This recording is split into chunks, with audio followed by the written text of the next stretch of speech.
All right. Okay, Sorry you about can that. hear me? Mm-hmm. Okay, Yep. awesome. I noticed it wasn't your name, but good thing I caught on. So Oh yeah, I still haven't fixed that. no I worries. still haven't fixed that. That is You'd totally think fine. one day yeah, she put Zoom on this laptop before I did. So She I claimed every the time I get name. on here, I don't even think about it. No worries. Well, thank you so much for taking some time with us. Joined by Yeah, thank you Tyler for your Reddick. patience. Sorry, I was a couple minutes behind. No worries. We are now joined by Tyler Reddick. We're going to get right into some questions in advance of this weekend's Double Pocono Raceway, and we're going to kick things off with Claire B. Lang. Go ahead, Claire. Thank you. Thank you, Tyler. You start 16th this weekend at Pocono in Pocono 1. You tweeted after the race at Nashville, I beat myself today, had a fantastic car, right? How did you beat yourself? And talk about the challenges of Pocono and kind of having that in your mind as you move into this next weekend. Well, you know, the goals that you have in racing can often be if you set your goal, if you don't really have realistic goals at times, it's very easy to get pretty frustrated pretty quick. And considering the things that kind of were going our way, the goals that I had going into that weekend, the goals I had for Sunday, probably should have been shifted a little bit to be a bit more realistic, and then or just set another goal in front of it. All right, well, we're 2 laps down now. Let's get back on the lead lap. Okay, well, now maybe we can get back to that goal of having a top 5 day. So I didn't really run that through my head. So just made a lot of bad mistakes. Could have just overall done a better job on Sunday, even still having that spin, and then just coming up with a better approach and plan after that. Once we did get back on lead lap, to realistically set goals for our day and go tackle that. But going into Pocono, yeah, starting 16th. So, I mean, it's better than starting 26th where we did it at Nashville. But, really we should have been starting much better than what we are. But the good thing is we can still get a really good day out of it. 16th is still, a much better spot than some of the guys we need to score more points than. So, we'll see what the day kind of, how it unfolds, what that means for, pit strategies. It's Pocono, so those that stay close enough to the leader are going to definitely try. I would imagine, those that are trying to go for the race win or get the points on the back end of the day in stage 3, we'll definitely split it up differently than others. And hopefully we'll have opportunities to make those decisions, go for stage 2 points or a good finish in stage 3, or go tackle or go after those stage points in day 1. And Pocono, what's the biggest challenge? It seems like a lot of fun because a lot of drivers say, well, you can start on Saturday and then make it better on Sunday, but you can also overcompensate or I guess lose your mojo if you have a bad day Saturday or get a chip on your shoulder, right? What have you found with last year when we had 2 races at Pocono in Cup? Unfortunately, we just had bad double headers last year. It started with Pocono. We had a pretty good car on Saturday, being really aggressive on a restart, made a mistake, drifted up into Eric Jones when he was trying to get around Kurt Busch, who'd slowed down, and just trying to kind of get him boxed in, if you will, and he wasn't really interested in that, and that's how we collided. So that was kind of that was a bummer, because not only did it really hurt it destroyed our day on Saturday. We were done, I think, right there on Saturday. Weren't able to run the rest of the day, and then we had to prepare a backup car and start pretty much dead last on Sunday. And then that's when we had an issue from we had more damage to our engine than we realized, and one of the pulleys was seized up and it shot the power steering belt off when we took the green flag. So we just didn't get any points. I guess, short story, I'm sorry for dragging that out. Basically, you got to make sure you have a smooth weekend. If you have a really bad day on Saturday, don't get any points, it's really going to set you back going into Sunday, because one, you now have no notes really compared to the field that ran the entire race on Saturday. Then you'll have to lean on your teammates just to figure out, okay, what do we kind of do? And then two, if you're going to a backup car, you're not really getting to work on the piece that you raced all day. You're having to kind of start from scratch and hope that you have a pretty good target, or get within the target you're searching for. And we just had a really bad double headers at Pocono in Michigan. So that's going to be our goal, is to race hard and smart. We want to go get points. We want to do this and that, but understand that, Saturday is very important, but you got to realize that every risky decision or everything that you could do on Saturday that could be a risk, potentially affects what happens ultimately on Sunday as well. Yeah, well, at least look at the bright spot. You can be staying in Kalahari. Can't be all bad. Yeah, no, well, that you say that, but then you add on one more thing on top of all of it. So when you crash a car and everybody else is kind of doing the normal turnaround, getting things ready, and then going home and getting a good night's rest. We were unfortunately there pretty much right up until the garage closed, and then there wasn't a lot of time really to turn and get a backup car ready, especially when we had to find a way to rip the engine out of the primary car, which we completely destroyed the front end on. So my guys were there, up into the closing minutes of the garage shutting down Saturday night, when a lot of the other teams had shut the door and went on home and were getting rest. I think my guys had to come in, I believe it was like 1 or 2 hours early, just to have enough time to get the backup car ready. And it was a mad dash just to get the car, make sure the car was scaled right, and then get in line for tech. So yeah, I kind of stole I stole a good, nice time at Kalahari for my guys last year in more ways than one. Thank you. Better luck this year. Okay. Yeah. All right, we're going to take our next question from Steve with the Associated Press. Go ahead, Steve. Thanks. I was just wanting to ask you about NASCAR coming to Road America next week. I believe you've done a couple of Xfinity races there, and I was just wanting to get your impressions of Road America and how you feel about the Cup Series coming there, and the Cup Series adding as many road courses as they have over the last few years.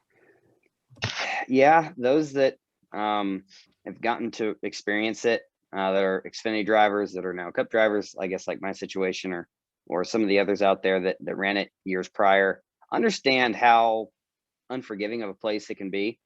And I kind of wish we didn't have practice for all those Cup guys that have never been there before, because man, the amount of fun it would be until they figure it out, that us guys that came from the Xfinity side would have over them. Because it's a tough track. It's narrow, it's fast.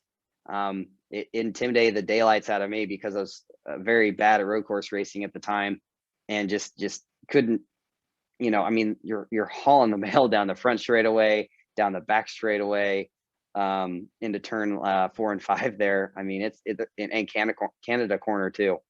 So it's a very wild place. And when you're going to have the Cup Series there with the aggressive drivers that just like to sail it off in there into the corners, it's going to create some great racing. It's going to be some action for sure.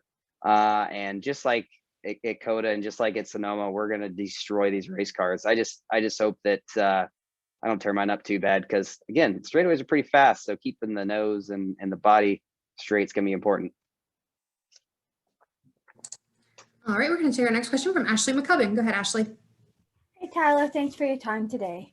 So you mentioned the fact of trying to be careful a little bit Saturday and watching, the risk because of Sunday.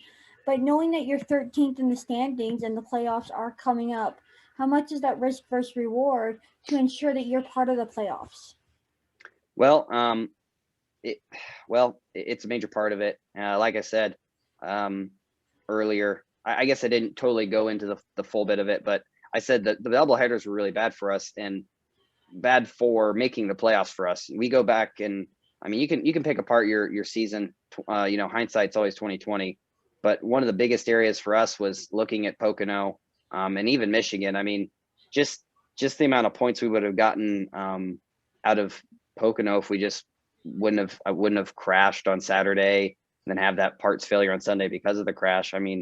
We're talking, we could have had 30, 40 more points than we did, because I think we finished 37th and 36th both days, no stage points, and we had the speed to get stage points and finish inside the top 15 even with mistakes. So Pocono's type of race where I feel like racing hard on restarts is important, but the way that you win that race or the way that you get a good point stay out of it is picking and choosing battles and executing the race strategy perfectly. You know, you don't want to get caught up in racing a guy for 1 point in one spot and lose 12 seconds. I mean, that's a little exaggerated. You don't want to lose a second and a half, 2 seconds battling with somebody and lose touch with the rest of the field ahead of you. It totally changes up your strategy and what options you have available to you to try and maybe get ahead of them in a pit cycle, whatever it might be. So you got to race smart. And, you know, I think that's just the type of race that Pocono is with the package we have. You have to race a little bit smarter than hard. So that's what I meant by that. And as you work at trying to ensure your spot in the playoffs, where do you feel that you and the 18 can be even stronger? Well, I mean, it comes down, I think the one thing, or one of the things that I guess it never really stops. It never really ends, is the grind to find perfection, if you will. It's not really possible, right? But you know, just looking back to Nashville, had a car that I thought could have qualified top 5 pretty realistically.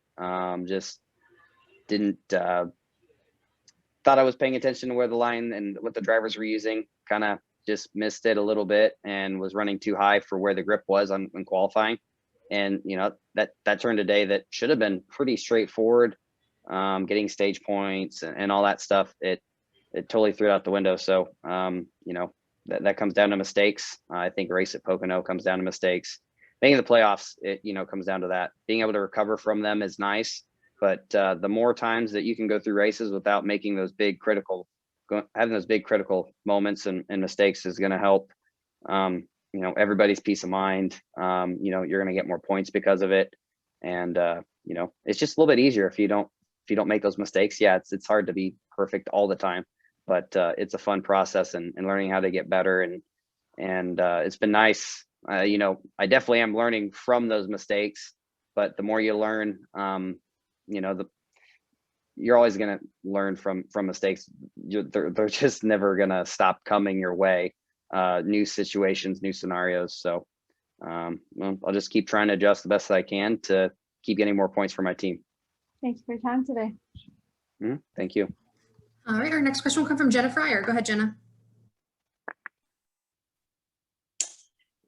Hey, Daniel, I asked you a version of this at Nashville, but since you and Hendrick are essentially the same engines, do you think you have the same speed as they do right now?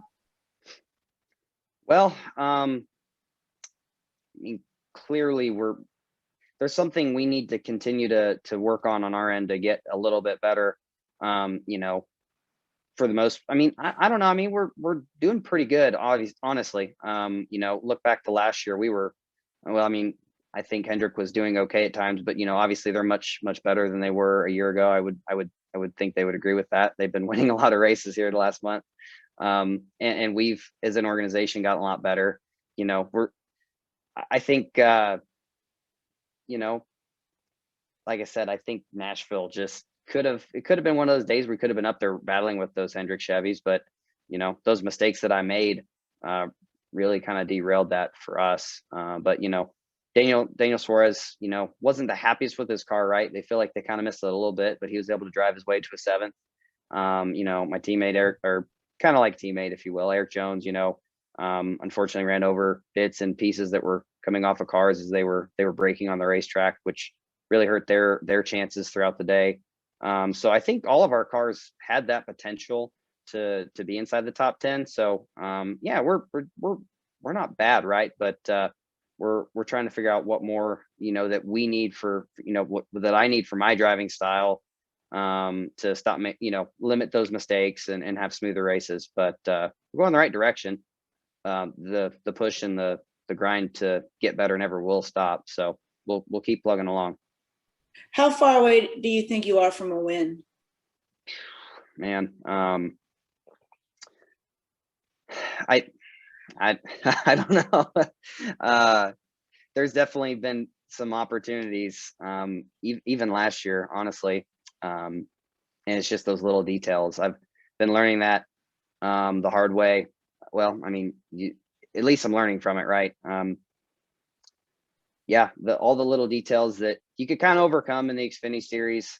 I guess I never really gave them never gave the attention to detail that I do now running in the Cup series as when I was running the Xfinity series, because I could just, find a way to overcome spinning out and just drive back through the field. You're racing against, 12, 13 guys on the Xfinity series that are close in equipment wise, where in the Cup side, you could argue some weekends, the top 30s pretty close, Dover, little around a month ago or so. I mean, a lot of the top 20 were really, really close. So I think it's right there. It's just like, I mean, it's a matter of not making those mistakes that derail days like Nashville for us. Sonoma is another one. We didn't have the speed to go win at Sonoma, but we could have run top 10.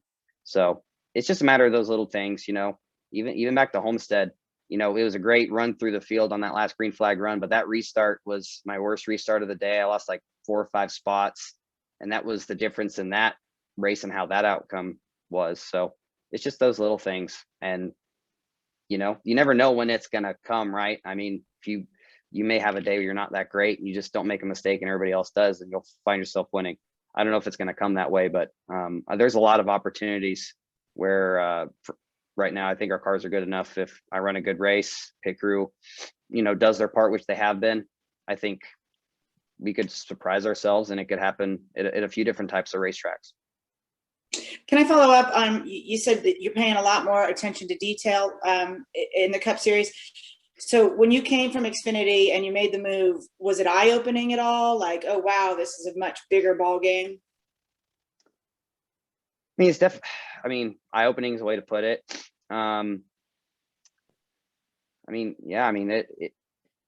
There's a lot. When you switch from running the Xfinity series, you're aware of all these kind of these tools that are kind of there, but you never really think to tap into, because like I said, I could just, we'd adjust on a race car a little bit, have a crazy restart, do something wild and bounce off the fence, whatever, and find a way to win. On the Cup side, it doesn't quite work that way, because there's more drivers that are really, really good, and more teams out there that are really, really good. So you can't just bust through a couple people and find your way to victory lane. I guess it is eye-opening, the amount of resources that are available if you really take the time to look through it all. The amount of just pit road restarts. I mean, you could go through a lot of things. When you run the Xfinity series, like I said, you don't realize how much the last 10th or 2/10 mean in the grand scheme of things throughout your day, versus, it could be the difference between running 10th and running 5th. All that stuff really adds up. And again, those are the things that adds up to winning races. And the more that I can get better at all these other things will give us more opportunities when our car is really good that one day, or really good one weekend, to be able to go out there and get the job done. Thank you. Mm-hmm. Thank you. All right. And our final question for Tyler will come from Lee Spencer. Go ahead, Lee. Thanks for joining us, Tyler. Just kind of curious, your relationship with Randall, you guys seem to be on the same page. And I'm just wondering, how has he helped prepare you on a weekly basis, just so you're more accustomed and comfortable to everything that comes along with Cup? I mean, he does a lot to help, for sure. But his plate has been a whole lot more full as we've gone Cup racing. There's more meetings. There's just a lot more going on. They're not composite bodies. They're, bodies that are hung in our shop at RCR. So there's a lot more things he kind of there's more people he has to manage. There's more things he kind of has to stay in the loop and kind of, be a part of. Meetings is the big trend here, I guess. So, he's been a big help in helping direct me to the things that I need to do. And the routine's been, a year and a half in or more, a fairly good routine's kind of been set in, and I kind of know where to go for what information. Our team works really well. I pretty much don't have to ask anymore. On a weekly basis, the information that is good to have or nice to have gets sent my way. brought to my attention so I can go through it and use it to prepare or reflect on the past weekends. So, like I said, his plate's pretty full. So, I lean on, my team's engineers, Nate Troop and Andrew Dixon to, gather some of that information as Randall's busy trying to handle other things. And it's working well. We're finding more and more ways that never will stop to acquire better information that can be even more useful than what we have, or just gather even more stats and more things and collect more data that we can look at. SMT on paper and everything, okay, you can go back and see how everyone's race kind of went from their perspective, their driver inputs and this and that. But it's opened this door to collecting sector analysis, entry and exits of corners, and like breaking it down to the absolute detail, of what driver time's available and who's really good at getting into the box, out of the box. There's a lot of things to look at, and it's opened the door up for me to kind of dive into that on my own. So Randall can do what's important, and it's allowed me to kind of work on that stuff, look at it. So when I do have an idea, it's not just like, hey, let's like walk into this, or let's talk about this. It's like, hey, I've looked at this and this is the direction we want to go. So it's efficient for Randall's time. So he can focus on what takes a lot of time. And that's, making sure the cars are getting built the right way and all the right pieces and parts are coming together to make our race weekends like they are. You think the crew chiefs that have had experience with the composite bodies, that it's going to help them once you move to the next gen cars?